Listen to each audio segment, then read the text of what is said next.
The silence in the chapel was deafening. It was not the reverent quiet of expectation, it was the empty, echoing sound of abandonment. My dress was silk, the flowers perfect, and the aisle stretched ahead, a long, mocking path to a future my family refused to witness. My fiancé stood waiting, his face a careful blend of empathy and mounting concern. I looked down at the bouquet, focusing on the sharp white edges of the lilies. I had checked my phone 5 minutes ago, just before the music began. Empty. No calls, no frantic texts, no excuses. Not even a minute later, the screen lit up with a single brutal message. It was from my sister, Clara, the self-proclaimed pride of the family. "Hope you enjoy the day. You've always been a burden, not like me. We're having brunch instead. P.S. Mom and Dad gave this a thumbs up." The last sentence was the hammer blow. Not only were they absent, but they had sanctioned the cruelty. The digital thumbs up was the final definitive rejection, signed, sealed, and delivered on the day my father had sworn to walk me down that aisle. I didn't cry, my vision didn't blur. Instead, a glacial calm settled over me, a terrifying clarity that felt colder than any grief. My heart didn't break, it turned to iron. I had been funding their lives for 7 years. The mortgage on their house, Clara's university fees, the monthly car payments, all invisible support sent silently from the burden they were now so casually dismissing. The money was my tether, the price of the illusion that I was still family. The emotional betrayal was absolute.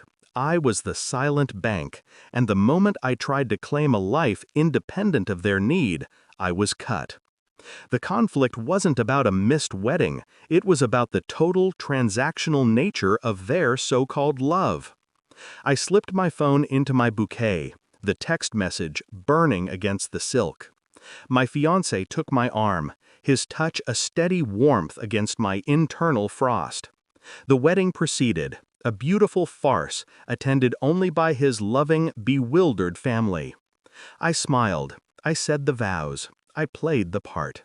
But inside, I was already dismantling a life. That night, alone in the quiet of the hotel room, I didn't drink. I worked. I accessed the private financial portals. The mortgage, the utilities, the credit cards I covered. Every standing order was instantly and irrevocably canceled. The automatic payments, scheduled for the first of the month, would fail. No warning, no grace period, just a complete financial shutdown. The digital infrastructure of their comfortable contempt silently demolished. 2 days later, the first texts came. Not love, not apology. Confusion. The gas bill bounced back. My credit card was declined. I said nothing. I let the silence hang, taut and heavy, knowing the pressure was building.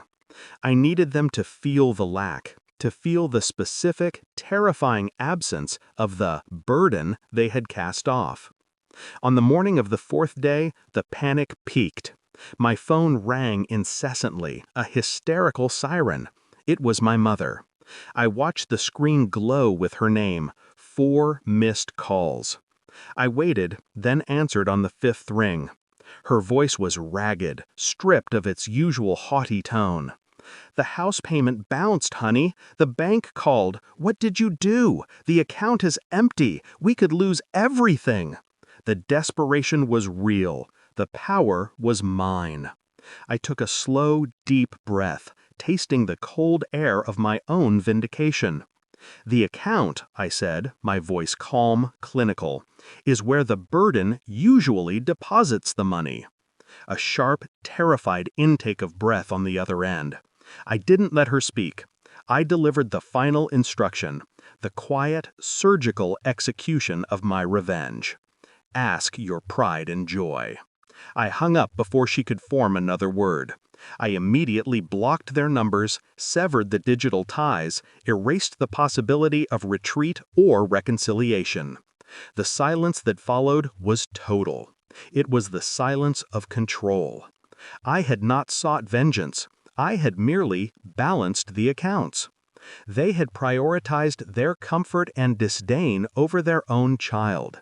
Now they could turn to their pride and joy for the funds.